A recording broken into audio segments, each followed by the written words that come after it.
O EJ, tapos sa ka namin. Tara, SM. Huwag kang maingay, baka parinig tayo. Napawalan muna ako kay Papa. O sige, bilisan mo. Tatakas din ako. Ay ka naman tumatakas. Pa. Bakit? Papaya na ako sa'yo. Saan ka pupunta? Sunday ngayon na. Pupunta pa ako sa Save More. Sige, bahala. Basta babalik ka kaagad ah. Sige po, pababay. Okay.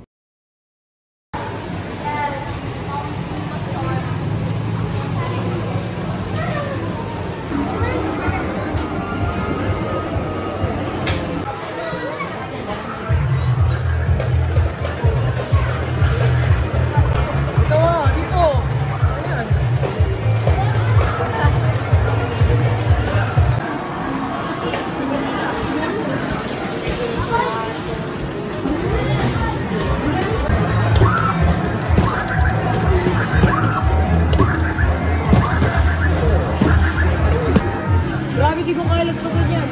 Sabi ko 69.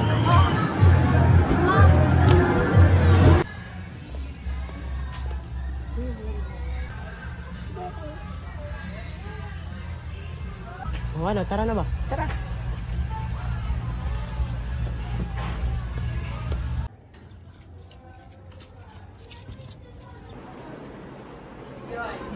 Sorry po, Okay, next time ha.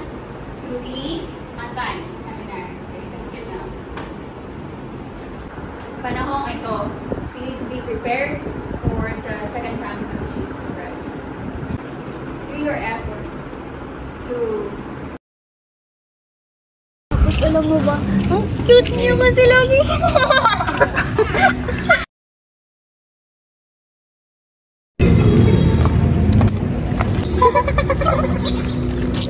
Alam mo mga ate, pwede ko ba kami sa inyo magbahagi ng sa inyo? Ano po naman ba? Sige, meron naman po.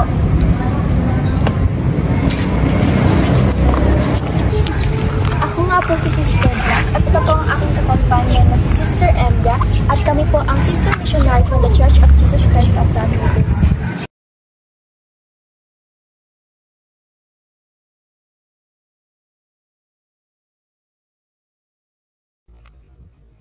At ngayon, babasahin ko sa inyo ang nalalabi sa mga kautusan ng Diyos sapagkat...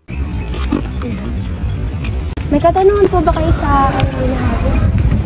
Ano po?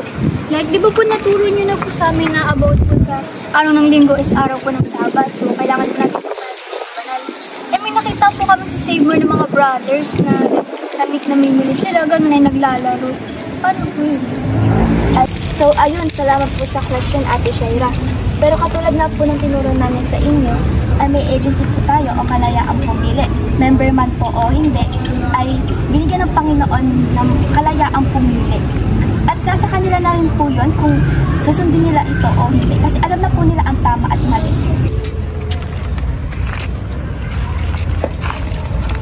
Salamat po. Salamat po. Sana masusunod na lang po.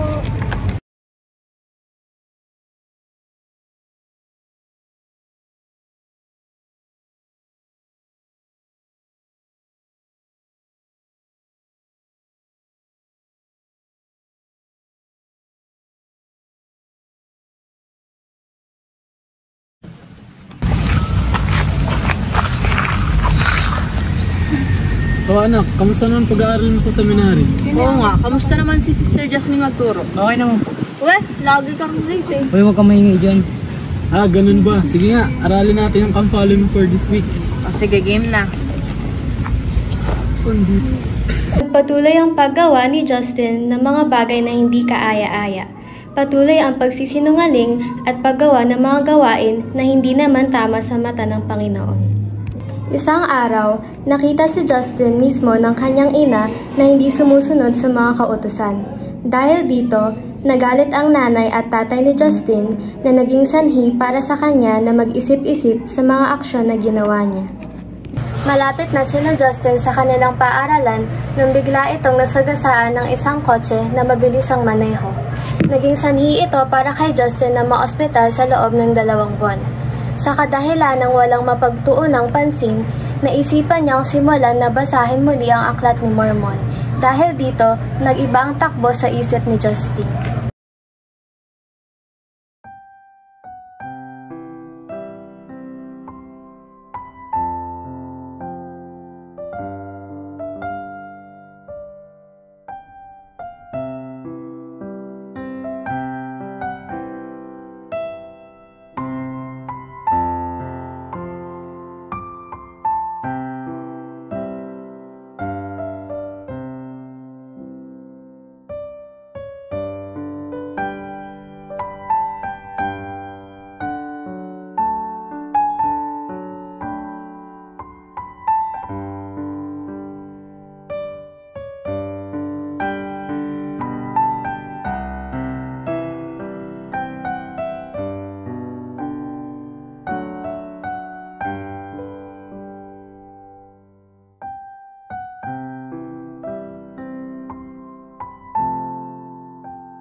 Uy, Sister Yosey, tuti naman nakalabas na si Justin sa ospital. Oo nga, alam mo ba, miracle talaga yung nangyari sa anak ko.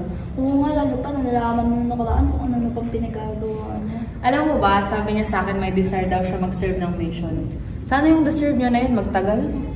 Tignan na lang natin kung ano mangyayari sa hinaharap. Sa bagay, tingnan na lang natin, matagal pa naman yun.